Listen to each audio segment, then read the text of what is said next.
السلام علیکم ورحمۃ اللہ وبرکاتہ۔ پیارے بھائیوں، میں نے آپ کے لیے ایک بہترین ٹاپک لایا ہے۔ آئیے چلتے ہیں ہم اپنے ٹاپک کی طرف۔ الحمدللہ وکفا وسلام علی عبادہ الذین اصطفیٰ، اما بعد فاعوذ باللہ من الشیطان الرجیم، بسم اللہ الرحمن الرحیم۔ السلام علیکم ورحمۃ اللہ وبرکاتہ۔ ہمارے آج کی موضوع ہے استغفار کی فضیلت۔ پیارے بھائیوں، استغفار شیطان اور اس کی فوج کے خلاف مومن کا ہتھیار ہے۔ اپنی غلطی پر ندامت کے ساتھ استغفار ہمارے باپ آدم علیہ السلام کی سنت ہے، اور اپنے عمل پر ضد اور اصرار کے ساتھ جم جانا ابلیس اور اس کے ساتھیوں کا طریقہ ہے۔ ہر زمانے میں انبیاء و صالحین اور متقین نے اپنے باپ آدم علیہ السلام کی سنت کو اختیار کیا ہے، جبکہ اللہ کے باغی اور نافرمانوں نے شیطان کے طریقے کو اپنایا ہے۔ پیارے بھائیوں، استغفار ایک بڑی عبادت ہے جس کا شرف اللہ سبحانہ و تعالی نے اپنے بندوں کو عطا کیا ہے۔ اللہ تعالیٰ کے نبی مکرم حضرت محمد مصطفیٰ صلی اللہ علیہ وسلم نے خود اپنے اوپر استغفار کو لازم کر رکھا تھا، تو پھر دیگر مسلمانوں کا کیا حال ہوگا؟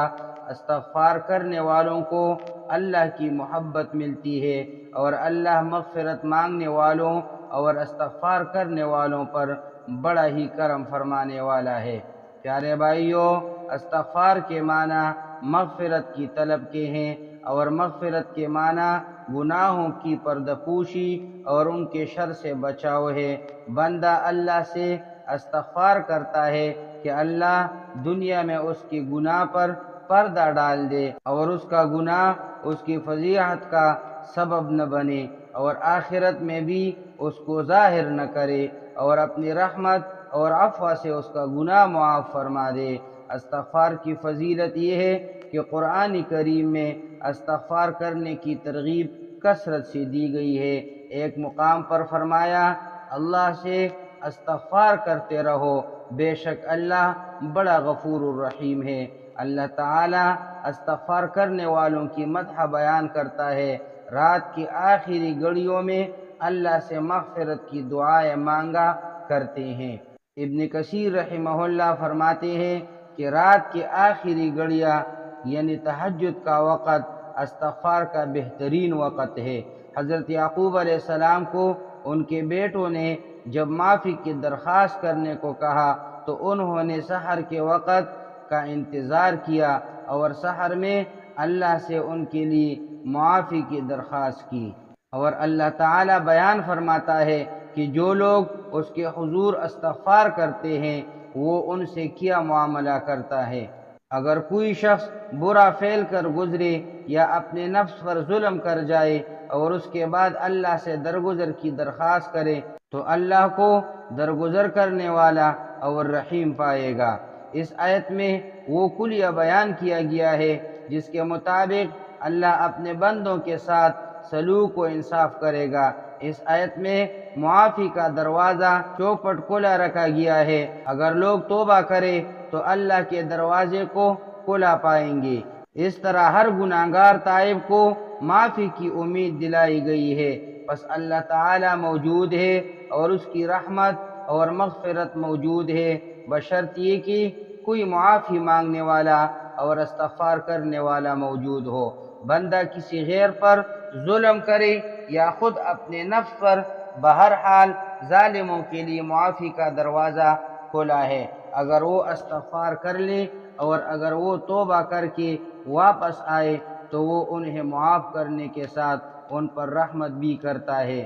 باب المغفرت کھلا ہے اور اس پر کوئی دربان نہیں، اور یہ اعلان عام ہے، بے قید اور بے شرط ہے۔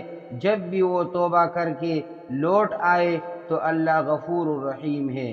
پیارے بھائیوں، استغفار بندے اور رب کو ملانے والی صفت ہے، اور یہ رب تک رسائی کا کھلا دروازہ ہے۔ اعتراف جرم، ندامت اور استغفار، اپنی کمزوری کا شعور اور اللہ سے استعانت اور رحمت طلب کرنا، اور یہ شعور کہ اللہ کے سوا کوئی قوت کا سرچشمہ نہیں ہے اور نہیں کوئی معاونت کر سکتا ہے۔ پیارے بھائیو، استغفار ایک دائمی عبادت ہے اور یہ گناہگاروں کا سہارا اور عبادت گزاروں کا طریقہ ہے۔ مالک الملک کے حضور توبہ کا اس سے بہتر طریقہ کیا ہوگا کہ بندہ اس کے سامنے گھٹنے ٹھیک دے اور اپنے قصوروں اور کوتاہیوں کی مغفرت طلب کر لے۔ استغفار محض چند کلمات نہیں بلکہ یہ عاجز بندے کا غفور الرحیم رب سے گہرے تعلق کا راز ہے۔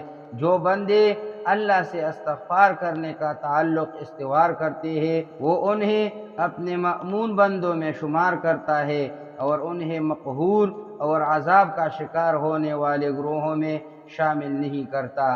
اللہ تعالیٰ کا فرمان ہے، اللہ ان پر عذاب نازل کرنے والا نہ تھا جبکہ تو ان کے درمیان موجود تھا، اور نہ اللہ کا یہ قاعدہ ہے کہ لوگ استغفار کر رہے ہوں اور وہ ان کو عذاب دے دے۔ یعنی کسی گناہگار بستی میں نبی کا موجود ہونا اس بات کا امکان بھی ہے کہ بستی کے لوگ ایمان لے آئے، اور اللہ کا قاعدہ یہ بھی ہے کہ لوگ استغفار کر رہے ہو تو وہ ان پر عذاب نازل نہیں فرماتا، اگرچہ ان میں کچھ لوگ ایسے بھی ہوتے ہیں جو عذاب الہی کے مستحق ہوتے ہیں۔